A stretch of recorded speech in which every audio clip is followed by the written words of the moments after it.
Hello, peoples. Um, Excuse how I look right now. I know I look a hot mess, but don't mind me. Um, Basically, I'm making this video to tell you guys about my rapture dream. Um, I had it back in October. Um, I usually watch a lot of rapture dreams, but this night, I asked the Lord, can He give me a rapture dream, but can it be something that I can bear? Because, of course, God knows things that we can and cannot bear. So, He did just that. And I must say, before I went to sleep, I felt this incredible sense of peace hovering over me. Usually, it takes me a while to go to sleep. I don't just fall asleep very easily. Um, and it was just like this warm, peaceful feeling just hovered over me. And I just knew it was from God. And I just knew that something was going to happen that night. And it did. God gave me a rapture dream. And I must say, this rapture dream is not how, of course, it's not how the rapture is going to be. But I believe that God gave me the feeling that we would get. The sense of the feeling that we're gonna get, and I'm gonna get into it. I'm just gonna get into it. I actually wrote it down because, like I said, I had this dream in October, and I wasn't into making videos, so now I'm doing it now. It still stands. The Lord is getting ready to return, and we absolutely must be prepared. Absolutely must be prepared because we don't want to be left behind when chaos starts to happen. But before like the rapture happened, a lot of things took place that I can't really explain because I don't really know the significance of it. Like a part of the dream, Chris Brown, YG, and I believe another famous person, they came up to me and hugged me, like gave me an embracing hug. And then all of a sudden they turned around and started fighting. So I don't really know like the significance of the beginning of the dream. I guess it's more on a personal side. I'm not sure, but before I approached this female and this male in their truck, and for some reason they were mad at me. For some reason they were angry. I don't necessarily remember what I. Oh, wait a minute. Now I do. I think I was walking past. I think I was walking past their truck. Ugh, something and it's like it's right there. This is not something that I significantly remember, but I remember like they were just being mad at me, and they was kind of having words with me. So, and I was just calm. I was still calm. They was really upset or whatever. But then all of a sudden, I heard screaming. I heard yelling. I didn't see people running, but all the screaming and yelling that was taking place. I mean, I suggest that they were running, and like I was at an airport. I don't know if I mentioned that, but I was at an airport, and I went inside the airport because I had the feeling like the way people were screaming and yelling, it was just beyond out of our control. I just had the feeling that this was like out of our control. There was like nothing we could do about the situation that's happening, and I didn't even know what was really happening. So I went into the airport. I saw these huge dinosaurs. Now I don't know the name of these dinosaurs, but it's the big huge ones, and I believe it was some the flying dinosaurs as well. Um, they were eating people. They were like grabbing people with their mouths and like treating them like rag dolls, and you know, basically just running around killing people. And it was the simple fact, like, it was weird because, I was in the midst of this and they didn't really do anything to me. They didn't do anything to me. But, I was witnessing all this chaos and, it was bombs going off. Um, And in reality, we know that the dinosaurs is really going to be demons. But like I said, the Lord, He gave me a dream that I can bear. And like I said, I had this in October. I wasn't really, I guess I couldn't really bear, seeing the faces of those things. But anyways, basically the dinosaurs they were just going around like killing people. And in my head I was just trying to find a way to escape. I was in panic mode. I was just like, I didn't know where to go, where to turn. It was like levels to the airport, and I was just like going up levels, and it was no way out. It was basically no way out. So I just continued to try to find um a way to leave this place. I don't know why I didn't necessarily think to leave the airport, but in a sense, I mean, I guess I was just in a panic mode. It, you know, and I guess that wasn't really going to do anything. It was just like there were dinosaurs. Like, you can't really run from a dinosaur. But then I took this turn. It was a right turn. I took this turn and I saw these escalators. And I went up the escalator. And when I got to the top, I just felt so peaceful. I just felt so safe. And it was the feeling I got, it was almost too good to be true. It was almost too good to be true because I was just in the midst of all of this chaos, seeing people getting killed, seeing bombs going off. And it seemed like also army people was there. And I could hear them on the intercom like, basically, how people, when they're in war, they yell at each other. I heard that as well. And, but once I got to the top of these escalators, it just seemed silent. It seemed silent. And when I got up there, I saw other people up there. It was some people on a tablet. They were just chilling. They were just chilling like nothing ever happened. And then I'm still like a little panicked, but at the same time, I just knew that I was safe. I just knew I didn't have to worry anymore. So, everybody, all of us proceed to go down the escalators. But all of a sudden, the escalator stopped. It stopped. And everybody kind of panicked then. Because everybody thought like, oh my God, something's about to happen again. But no, when God says don't worry, that means do not worry, because we didn't have to worry. Nothing else was going to happen again. Okay, and when we, like I said, we kind of went into a panic mode and we ran to the restroom. And, we came to the conclusion that nothing was about to happen. We're good. Nothing was about to happen. So everybody, used the restroom and things of that nature. Okay, this might be a little bit too much information, but I'm going to be very transparent.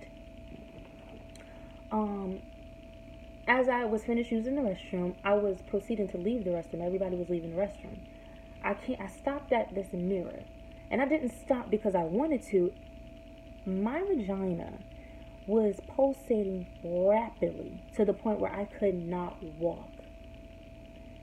I could not walk. And in that moment, it didn't, like, after I woke up, I got the understanding of what that meant.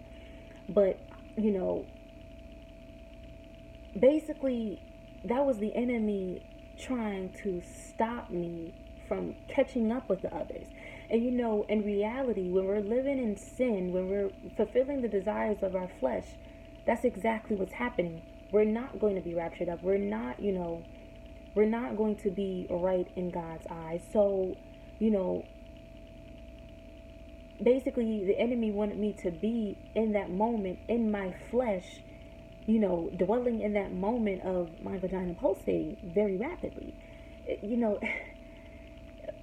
I know it's too much information, but it's the reality that, we live in our flesh, we live in sin, and when we're doing that, we're not going to make it. But in the dream, I shook it off. Like, I was just like, no, because in my head, I was like, oh my God, they're going to leave me. I'm having this feeling right now. They're going to leave me. But I was like, no.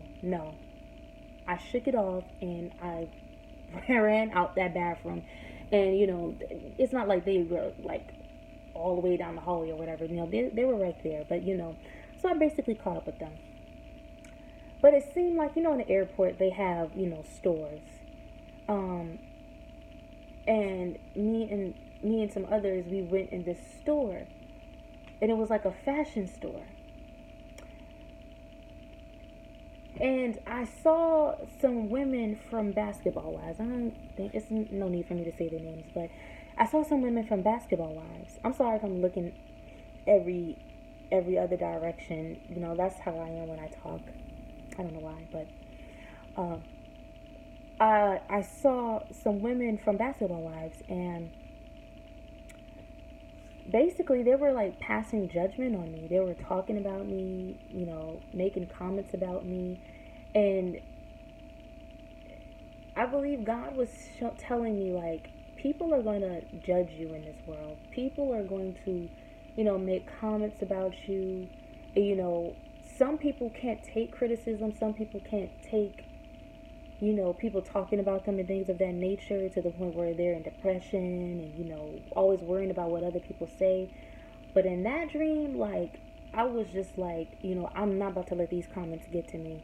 I'm not about to let what the world, or not even the world, but people who know my past or whatever the case may be, I can't let that get me down, because that can also hinder you from being right in God's eyes.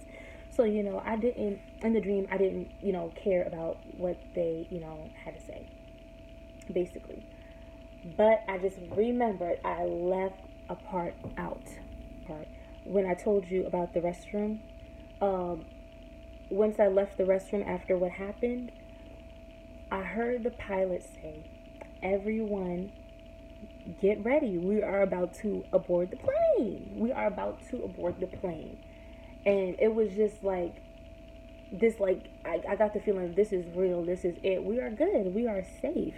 We don't have to worry, anymore.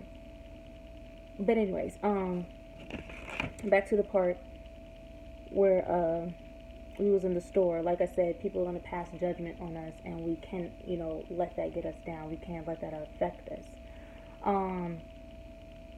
So we just have to, give it to God. Really, give it to God. We're not supposed to wrestle against flesh and blood. We're not supposed to quarrel with each other. We really have to give it to God and hold on to our sanity and our peace. Some people have a hard time doing that. But I remember we were walking, after that happened, we were walking around these stores, and I had a basket, and I was looking at the fruits, and I just got to thought, like, I don't really need to take anything. I don't really need to take anything. What am I taking anything for? Now, in my head, I wasn't thinking about, oh, we're going to heaven. I just knew that we were going to a safe place. And of course, that safe place in reality is heaven. But, I just felt like I didn't need to take anything. I didn't need to take anything. So, as we left, I remember, I saw the pilot again, and there were these baskets that, and in the basket it had my phone, and it had some other stuff in it. It had my real phone, like my actual phone that I have now in it, and some other things. And, everybody was just taking their things, and, the pilot was just smiling at us. And as we got our stuff and we left, we came across these suitcases. And it was basically the suitcases of the people that didn't make it. Basically. And it was just like a sad feeling, a little bit, to know, it was a bunch of suitcases, and, they didn't make it. But, as we proceeded, we came to these doors.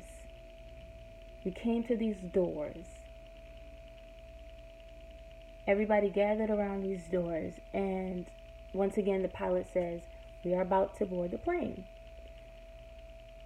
Behind these doors it felt like a galaxy. It felt like we was about to enter into a galaxy, a whole nother world. In this dream, it just felt like so surreal. It just felt so peaceful and so calm. How 1 minute all of this could just happen like this, and then, you know, it just switched to feeling true peace and true safety. And in this dream, God was really allowing me to feel how we would feel when, you know, when that time comes. And it's going to be such a good feeling. It's going to be such a good feeling. Like, no worry in the world. When God says you do not have to worry, when God says He is going to take care of you, He means it. He's not a liar. His word is true. His word is true. And I truly encourage people to speak to God. You know, even if you are a dirty sinner, you must repent. But speak to God. You know, open your heart and allow, you know, God to speak to you. Because, you know, we are in times now where evil and darkness is like all around, and it's honestly more heavy than it has ever been. You know, the Antichrist is on the move. You know, all these wicked agendas, you know, going around. We are truly living in the last days, and, you know, people are not gonna, you know, sit here and say this because, you know, they like being in sin. You know, they want to push these agendas. You know, they don't. they're doing the will, which is not even a will, but they're doing the works of the enemy. You know, and it's like, how many people are being bold and being strong and be courageous for God? How many people? How many people? You know, so it's really time for us to really get ready, because there's no escape from the torment, from the chaos that is going to happen, from the wrath that is going to be poured upon the heads of wicked people. And even though you probably are a good person, you will always have good intentions, if you're still living in sin, you're not right within God's eyes, you will be left behind. You will be left behind. You know, and when you're left behind, you know, what other destination is there? So I just encourage people, you know, like I said, I know, you know, this is not how the rapture is going to happen. Of course, it's going to be more dramatic and more realer than that. But like I said, it was you know, the feeling, you know, the feeling that we are going to get, knowing that we are good, knowing that, you know, we're not about to be devoured by demons, knowing that we don't have to worry about evil, we don't have to worry about rebuking, we don't have to worry about none of that. We're going to be good. We're going to be safe. So, like I said, I encourage people to really speak to God. You know, it doesn't happen overnight. Change doesn't happen overnight. You know, we all fall short, but I encourage people to speak and have a conversation and really open up their heart and talk to God, you know, because we're in times where we really need Him. We really need Him. We always did, but, you know, we was living in, you know, fulfilling the desires of our flesh, so we didn't know that we needed Him. But, you know, people need to realize that we cannot make it in this world without Him.